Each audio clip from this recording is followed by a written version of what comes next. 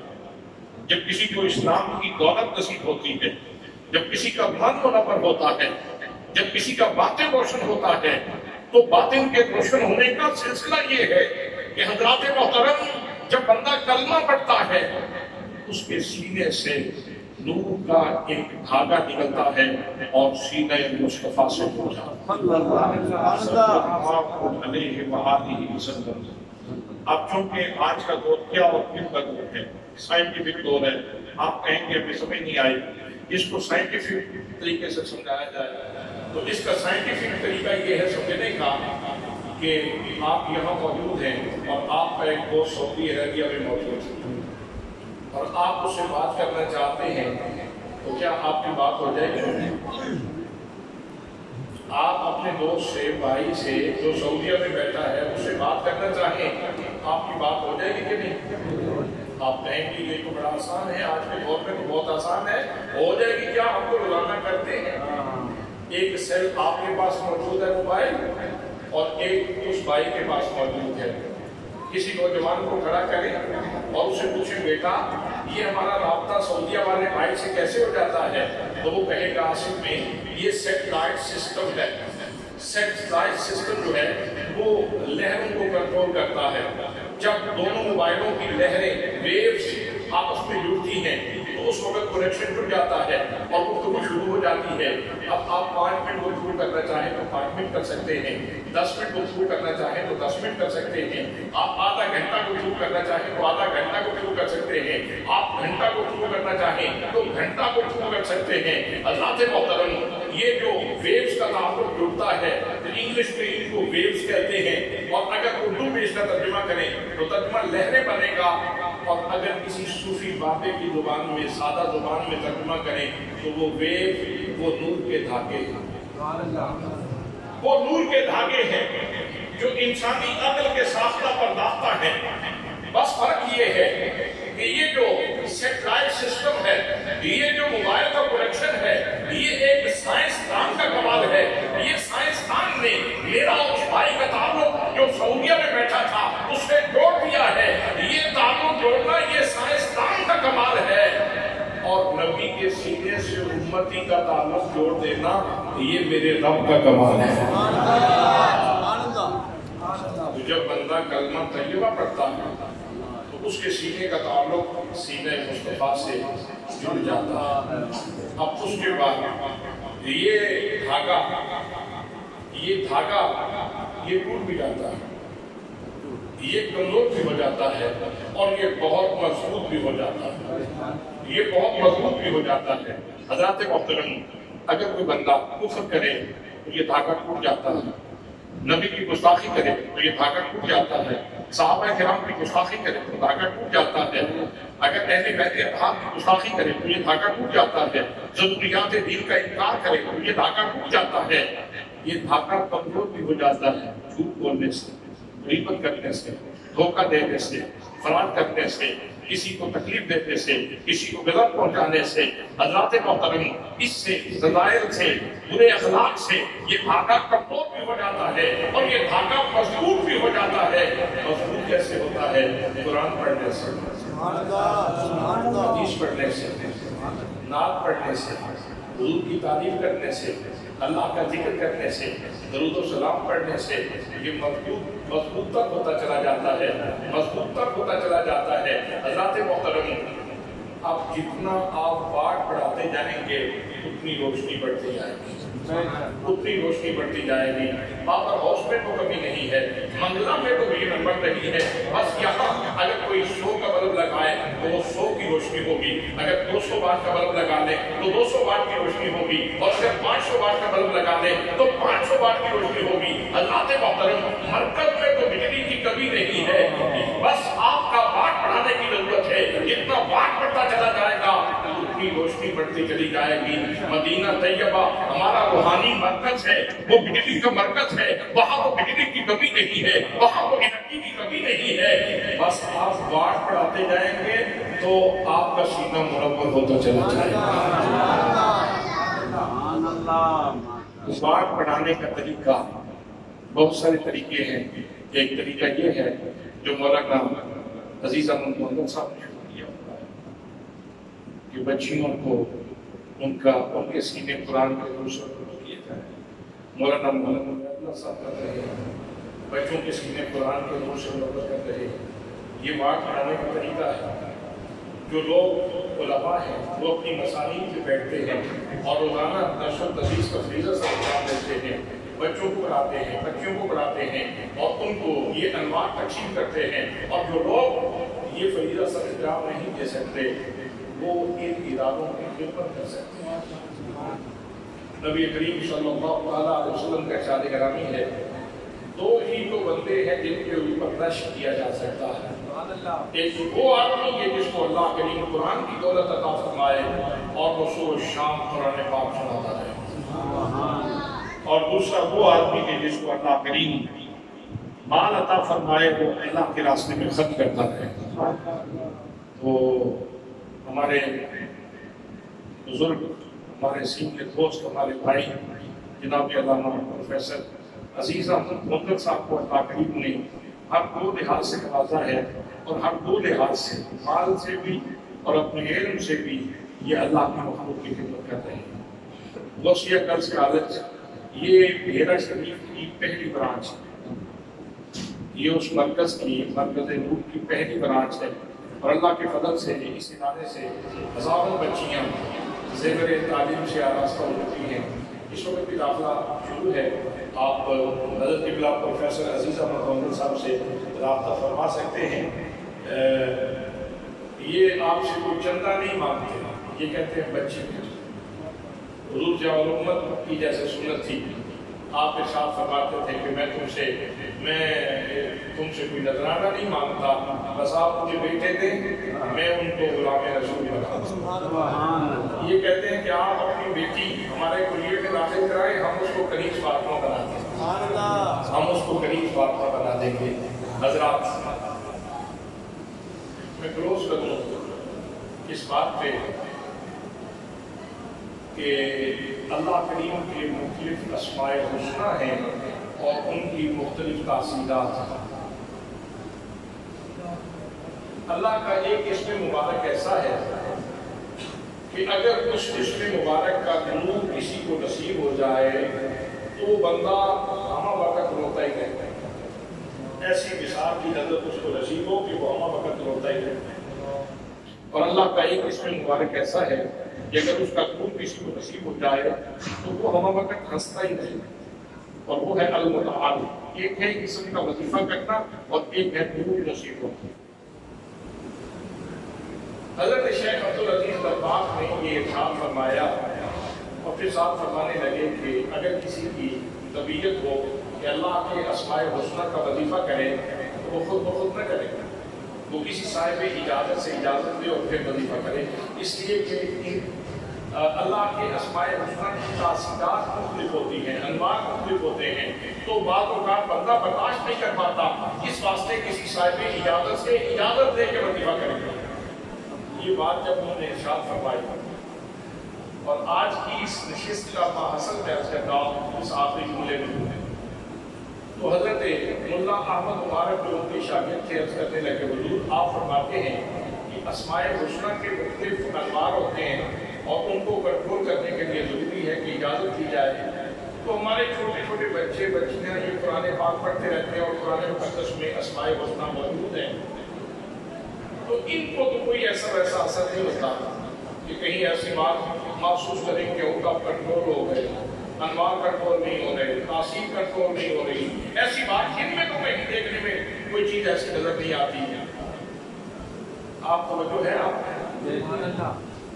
کی توجہ ہے. بڑی اہم بات کہنا چاہتا ہوں, شیخ عبدالعزیز دباغ نے کہی. ملا احمد مبارک نے سوال کیا کہ حضور ہمارے چھوٹے چھوٹے بچے قرآن پاک پڑھتے رہتے ہیں تو ان کے تو انوار کوئی آؤٹ آف کنٹرول نہیں ہوتے, تو اس کی وجہ کیا ہے؟ قرآن مقدس میں تو اسماء حسنہ موجود ہیں اور اللہ کے اسماء کا یہ وظیفہ کرتے رہتے ہیں, قرآن میں پڑھتے رہتے ہیں. حضرت شیخ عبدالعزیز دباغ فرمانے لگے کہ اصل میں قرآن مقدس کو اللہ کریم نے ساری کائنات میں پھیلانا تھا, اس لیے اللہ نے سسٹم ایسا رکھا ہے کہ جب کوئی بندہ قرآن پاک کی تلاوت کرتا ہے تو اس وقت اس کو کسی اور شیخ کی ضرورت نہیں ہوتی، اس وقت اس کے شیخ خود محمد مصطفیٰ ہوتے ہیں۔ میں ایک دفعہ پھر اس چیز کا اعادہ کرتا ہوں تاکہ آپ لوگوں کو یاد ہو جائے۔ ماہ رمضان ہے اور آج یہ اشرا خاص طور پہ تلاوت کا اشرا ہے، قرآن مقدس پڑھنے کا اشرا ہے، اور اس میں پھر وہ لیلۃ القدر کی جو راتیں ہیں وہ بھی خاص راتیں بھی اس کے اندر آتی ہیں۔ آپ کثرت سے قرآن مقدس کی تلاوت کرتے ہیں تو قرآن مقدس کا اعزاز یہ ہے کہ جب بندہ قرآن مقدس کی تلاوت کر رہا ہوتا ہے اس وقت اس کے شیخ خود محمد مصطفیٰ ہوتے ہیں۔ اب آپ خود اندازہ فرمائیں کہ جس وقت کوئی قرآن پاک پڑھ رہا ہو کتنے لطیف احساس سے مالا مال ہوتا ہے، کتنے لطیف احساس سے مالا مال ہوتا ہے۔ مجھے ناز ہے، میں اس بات پہ ناز کرتا ہوں کہ میں حضرت ضیاء الامت کا مرید ہوں، میرے شیخ حضرت ضیاء الامت ہیں، تو قرآن پڑھنے والا کہہ سکتا ہے کہ مجھے ناز ہے کہ میں قرآن پڑھتے ہوئے میرے شیخ محمد مصطفیٰ ہیں، میرے شیخ محمد مصطفیٰ ہیں۔ تو جو قرآن پاک پڑھتا ہے وہ اس کا سینہ مصطفیٰ کے قریب ہو جاتا ہے، روحانی طور پر نبی کریم صلی اللہ علیہ وسلم کے قریب ہو جاتا ہے۔ حضرات محترم، یہ ادارے یہ کیا دیتے ہیں؟ یہ فقط ایک کتاب یاد نہیں کرواتے، یہ صرف ایک کتاب یاد نہیں کرواتے بلکہ یہ آپ کے بچوں کو سینہ مصطفیٰ کے قریب کرتے ہیں، سینہ مصطفیٰ کے قریب کرتے ہیں۔ حضرات اگر جسمانی رزق کو دیکھیں تو اس کے پیچھے بھی اللہ نے نعت رکھی ہے، اور روحانی رزق کو دیکھیں تو قرآن پاک ہے، اور یہ بھی ساری مصطفیٰ کی نعت ہے۔ اور ہمارے اس عزیز کا آج ختم شریف ہے جس کی مرضی میں ہم حاضر ہیں، اس کی شناخت ہی نعت ہے۔ وہ ساری زندگی نعت ہی پڑھتا رہا۔ یہ آرزو نہیں کہ دعائیں ہزار، یہ آرزو نہیں کہ دعائیں ہزار کو، بس پڑھ کے نبی کی نعت مجھے لاحت میں ہوتا تاکہ میں اپنا شناختی کارڈ ساتھ لے جائے، وہ شناختی کارڈ ساتھ لے گئے، نعت پڑھتے ہوئے شناختی کارڈ ساتھ لے جائے تو جس کے پاس پاسپورٹ موجود ہو تو اس کو سرحد کراس کرتے ہوئے دشواری نہیں ہوتی۔ وہ عالم دنیا سے عالم برزخ میں گئے تو ان کے پاس نعت کا پاسپورٹ موجود تھا، اور جب قبر میں گئے تو میرے آقا کریم صلی اللہ علیہ وسلم نے کتنی رحمتوں سے اور کتنی برکتوں سے نوازا ہوگا، اس لیے کہ وہاں جو ہے وہ بہت زیادہ قیمت نہیں مانگی جاتی۔ رحمت حق بہانہ بھی ہوئے، رحمت حق بہانہ بھی ہوئے، رحمت حق بہانہ بھی ہوئے۔ اللہ کی رحمت قیمت نہیں مانگتی، اللہ کی رحمت تو بہانے بولتی۔ بابر نعت پڑھتا تھا، بابر غوثی اگلز کالج کی خدمت کرتا تھا۔ یہ اللہ کے دین پڑھنے والے اس ادارے کے لوگوں کی خدمت کیا کرتا تھا، اس لیے فرشتوں اس کو انوار میں لے جاؤ، اس کو جنت کی بہار میں لے جاؤ۔ تو ہماری دعا ہے کہ اللہ کریم ہمارے اس عزیز کے درجات بلند فرمائے۔ آج اس کے نام سے جو ہے وہ اس کی اصالِ ثواب کے لیے واٹر پلانٹ بھی چل رہے ہیں، اور اس کی اصالِ ثواب کے لیے مسجد بھی ہے، یہ بھی اس کا ایک ڈیپو کھلا ہوا ہے۔ تو یہ باقی جتنی چیزیں ہیں یہ ساری اصالِ ثواب کی صورتیں ہیں۔ بنیاد کیا ہے؟ بنیاد وہ نور کا دھاگا ہے جو سینہ مصطفیٰ سے جڑا ہوا ہے۔ اس تعلق کی بنیاد پہ آپ کا اصالِ ثواب کا سلسلہ ہے۔ جس کا وہ تعلق موجود نہیں ہوتا وہ اس کو اصالِ ثواب نہیں ہوتا، جس کا تعلق جڑا ہوا ہے اس کو اصالِ ثواب یقینی طور پہ ہوتا ہے۔